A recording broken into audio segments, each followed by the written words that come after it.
Hello everyone, I am Thalesh Shrivas from mission success classes. पिछली कक्षा में हमने अपनी पढ़ाई स्टार्ट की थी छत्तीसगढ़ के मध्यकालीन इतिहास के कलचुरी वंश से, और उसमें पढ़ाई करते हुए हम पृथ्वीदेव द्वितीय तक अपनी पढ़ाई कर लिए थे। उसके पश्चात आगे की पढ़ाई होती है जाज्वल्यदेव द्वितीय से, और जाज्वल्यदेव द्वितीय से कलचुरी वंश आगे बढ़ता है। किंतु पढ़ाई स्टार्ट करने से पहले मैं नए यूजर्स जो होंगे उनको बोलना चाहूंगा कि हमारे चैनल को लाइक, शेयर और सब्सक्राइब करना ना भूलें। चलिए आज की पढ़ाई स्टार्ट करते हैं। क्लास के अंतिम तक आप ध्यान दीजिएगा, आपको अच्छे से मैं सामान्य ज्ञान समझा दूंगा कि कौन से शासन हुए, कौन से शासक हुए और उनके शासन काल में क्या क्या चीज का निर्माण हुआ या क्या क्या चीज प्राप्त हुए। पूरे वीडियो को ध्यान से देखिएगा, तब आपको अच्छे से समझ में आएगा। चलिए स्टार्ट करते हैं जाज्वल्यदेव द्वितीय से। जाज्वल्यदेव द्वितीय का शासन काल स्टार्ट होता है 1165 ईस्वी में। कब स्टार्ट होता है? 1165 ईस्वी में। और इनके शासन काल के बारे में जानकारी प्राप्त होती है। इनका एक शिलालेख है मल्हार शिलालेख, उससे इनके शासन काल के बारे में जानकारी प्राप्त होती है। और इनके शासन काल में एक त्रिपुरी के शासक हुए जय सिंह। त्रिपुरी के शासक कौन हुए? जय सिंह। जय सिंह ने इनके शासनकाल अर्थात जाज्वल्यदेव द्वितीय के शासनकाल में आक्रमण कर दिया, किंतु वे असफल रहे।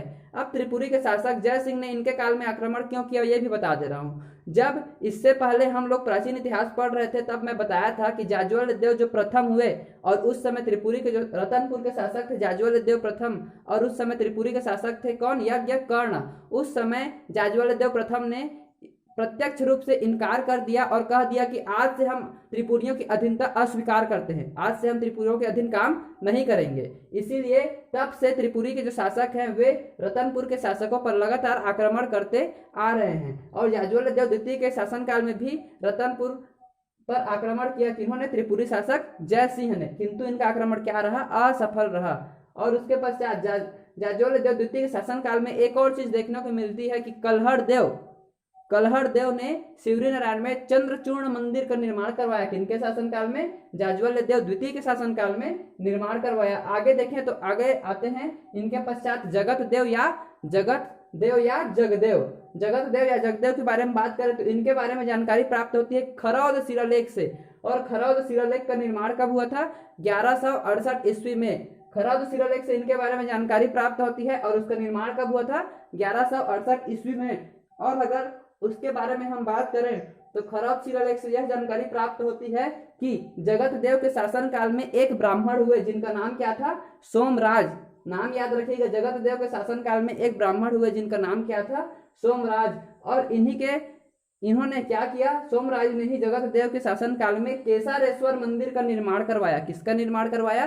केसारेश्वर मंदिर का निर्माण करवाया। इसके पश्चात अगले शासक हुए रत्नदेव तृतीय इस शासन काल के अगले शासक हुए, जिनके शासन काल में खरौद शिलालेख जस्ट ऊपर में मैंने बताया कब आया था? 1168 ईस्वी में। खरौद शिलालेख से इनके बारे में जानकारी प्राप्त होती है कि रत्नदेव तृतीय के शासन काल में भारी मात्रा में अकाल पड़ा, और उस अकाल के कारण इनके जनता में अराजकता और अव्यवस्था फैल गई थी, जिनको ये संभाल नहीं पा रहे थे। संभाल पाने में इनको कठिनाई हो रही थी। इसीलिए इन्होंने एक ब्राह्मण को प्रधानमंत्री नियुक्त कर दिया, जिनका नाम क्या था? गंगाधर राव। नाम याद रखिएगा, गंगाधर राव नाम के ब्राह्मण को प्रधानमंत्री बना दिया, और इनकी सहायता से फिर लोगों में फैली अराजकता को कंट्रोल किया, नियंत्रण किया। इसके पश्चात रत्नदेव तृतीय के शासन काल के बारे में यह जानकारी प्राप्त होती है कि खरौद के लक्ष्मणेश्वर मंदिर का जीर्णोद्धार करवाया। खरौद के लक्ष्मणेश्वर मंदिर का जीर्णोद्धार करवाया। और खरौद का लक्ष्मणेश्वर मंदिर किन्होंने बनवाया था इसको मैं बता चुका हूं। सोमवंश जब हम पढ़ाई कर रहे थे तो मैं बताया था कि जो इंद्रबल हैं इन्होंने खरौद के लक्ष्मणेश्वर मंदिर का निर्माण करवाया था, और जिसका जीर्णोद्धार किन्होंने करवाया? रत्नदेव तृतीय ने करवाया।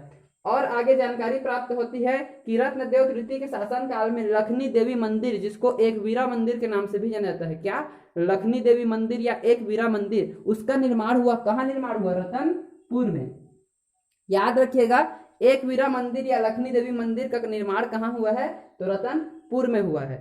अब रत्नदेव तृतीय के पश्चात अगले शासक हुए प्रताप मल्ल जो शासक हैं वो बहुत ही कम उम्र में सबसे अधिक शक्तिशाली या शक्तिवान शासक सिद्ध हुए थे। प्रताप मल्ल के बारे में जानकारी प्राप्त होती है कि कम उम्र में सबसे अधिक शक्तिशाली या शक्तिवान शासक हुए थे। इनके 3 ताम्रपत्र प्राप्त हुए। कहाँ से? पेंड्राबंद 1213, पेंड्राबंद से 1213 में प्राप्त हुआ, कोनारी से 1216 में प्राप्त हुआ और उसके पश्चात बिलाईगढ़ से 1217 में इनके 3 ताम्रपत्र प्राप्त हुए। और इनके बारे में आगे देखने को मिलता है कि चूंकि ये कम उम्र में ही क्या थे, बहुत ही शक्तिशाली शासक थे, और शक्तिशाली शासक के साथ साथ इनके बारे में यह जानकारी मिलती है कि ये खुद का स्वयं का तांबे का चक्राकार और षटकोणाकार सिक्का भी निर्मित किए, चलाए। किसका? तांबे का चक्राकार और षटकोणाकार सिक्के चलाए। और उसमें क्या अंकित करवाया ये भी बता देता हूं मैं। उसमें इन्होंने सिंह और कटार की आकृति बनवाई, सिंह और कटार की आकृति बनवाई। सिक्का कैसा था? तांबे का। किस प्रकार का था? चक्राकार और षटकोणाकार। और उसमें आकृति किसकी थी? तो सिंह और कटार की आकृति थी। ध्यान रखिएगा, मोस्ट इंपॉर्टेंट क्वेश्चन है, पूछा जा चुका है। इसके बाद अगला हम देखें तो प्रताप मल्ल के पश्चात आता है अंधकार युग। अब ये अंधकार युग होता क्या है ये बता रहा हूं।